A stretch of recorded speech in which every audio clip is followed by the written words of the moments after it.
سر چوڑا اور گھنے بالوں سے ڈھکا ہوتا ہے۔ اگلے پروں پر درمیان میں لمبائی کی رخ ایک ہلکی لکیر ہوتی ہے۔ مکمل سنڈی گلابی رنگ کی ہوتی ہے جو فصل کی ابتدائی حالت میں سوک بناتی ہے۔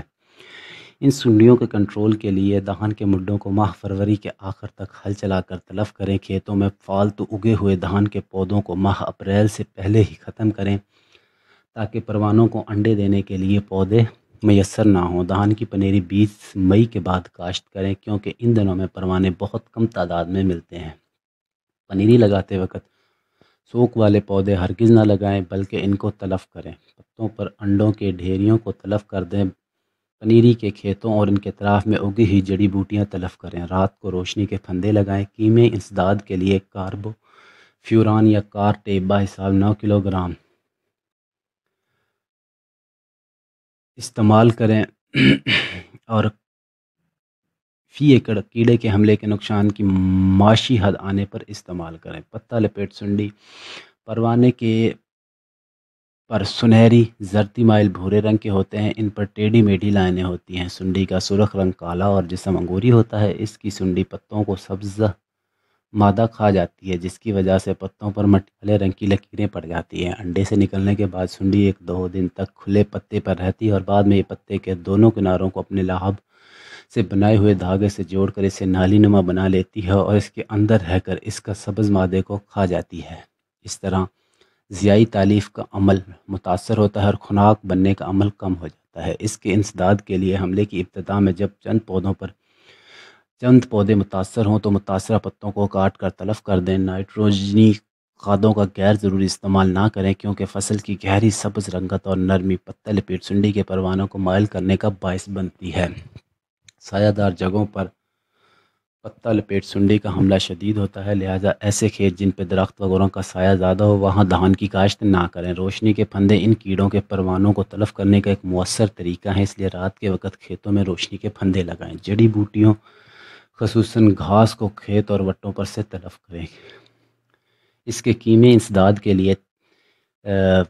کے لیے لیمڈا سائی ہیلوتھرین 2.5 EC بحساب 200 ملی لیٹر فی ایکڑ استعمال کریں۔ اس کے بعد ہم بات کریں گے سیاہ بھونڈی کی۔ اس کیڑے کا حملہ چند مخصوص جگہوں پر دیکھا گیا ہے۔ یہ کیڑا لعاب منتقل کرنے کے 1.5 سے 2 ماہ کے اندر فصل پر حملہ کرتا ہے۔ اس کیڑے کے جوان پتوں کے اوپر سے اور بچے پتوں کو اندر سے کھرچ کر سبز مادہ کھا جاتے ہیں۔ اس کے انسداد کے لیے جن پتوں پہ بچے موجود ہوں ان کو کاٹ کر تلف کریں۔ بالغ بھونڈی کو ہاتھ یا دستی جالے سے پکڑ کر تلف کریں۔ جڑی بوٹیوں خصوصاً داب اور ڈیلا تلف کریں۔ اس کے بعد ہم بات کریں گے دھان کا تیلا۔ تیلا جسامت میں بہت چھوٹا ہوتا ہے لیکن نقصان بہت پہنچاتا ہے۔ یہ پودے کے نچلے حصے یعنی تنے سے رس چوستا ہے۔ جب نیچے سے فصل سوکھ جائے تب اوپر پتوں اور مخبروں پر حملہ آور ہوتا ہے۔ یہ کیڑا بچہ اور بالغ دونوں حالتوں میں فصل کو نقصان پہنچاتا ہے۔ شدید حملے کی صورت میں پودے سوکھ کر سیاہ رنگ کے ہو جاتے ہیں اور جھلسے ہوئے معلوم ہوتے ہیں۔ حملے کی اس نوعیت کو ہاپر برن یا تیلے کا جزاؤ کہتے ہیں۔ ہمارے موسمی حالات میں یہ کیڑا عموماً ستمبر کے دوسرے ہفتے میں فصل پر حملہ آور ہوتا ہے۔ موٹی اقسام ایری 6 اور نایاب 9 پر اس کا حملہ نسبتاً زیادہ ہوتا ہے۔ اس کے انسداد کے لیے کھیت کے اندر اور اطراف میں اگی ہوئی جڑی بوٹیوں کو تلف کریں۔ دستی جالے سے اکٹھا کر کے تیلے کو تلف کریں۔ روشنی کے پھندے ان کیڑے کے پروانوں کو تلف کرنے کا ایک مؤثر طریقہ ہے۔ کھیت میں پانی کھڑا نہ رکھیں۔ حملہ ہونے کی صورت میں فوری سوکا لگائیں۔ سایہ دار جگہوں پر دھان کی کاشت نہ کریں۔ نائٹروجنی والی کھاد غیر ضروری استعمال نہ کریں۔ سفارش کردہ تعداد سے زیادہ پودے نہ لگائیں۔ کیمیائی انسداد کے لیے کاربو فیوران بحساب 8 سے 10 کلو گرام فی ایکڑ ڈالیں۔ اس کے بعد ہم بات کریں گے لشکری سنڈی۔ یہ کیڑا سنڈی کی حالت میں فصل کو نقصان پہنچاتا ہے۔ سنڈی کا رنگ سبز سیاہی مائل ہوتا ہے۔ اس کے جسم پر ہلکی دھاریاں ہوتی ہیں۔ سال میں اس کی 4 سے 5 نسلیں پیدا ہوتی ہیں۔ یہ کیڑا عموماً سبزیات، چارہ جات، کپاس، تمباکو وغیرہ پر حملہ آور ہوتا ہے۔ یہ سنڈیاں چونکہ زیادہ تر پکی ہوئی فصل پر حملہ کرتی ہیں لہٰذا اس موقع پر ایسے زہروں کا سپرے یا دوڑا کرنے کی سفارش کی جاتی ہے جن کا اثر کم عرصے تک رہو۔ اس کے انسداد کے لیے انڈ اور چھوٹی سنڈیوں کے حامل پتوں کو توڑ کر تلف کرنے، متبادل خوراکی پودے اور جڑی بوٹیوں سے فصل کو پاک رکھا جائے۔ اگر سنڈیاں پورے قد کی ہو جائیں تو زہر پاشی سے گریز کریں اور ان کی کویا کی حد گزرنے کا انتظار کریں۔ ٹکریوں میں حملے کی صورت میں پورے کھیت کے بجائے صرف متاثرہ حصے پر سپرے کریں۔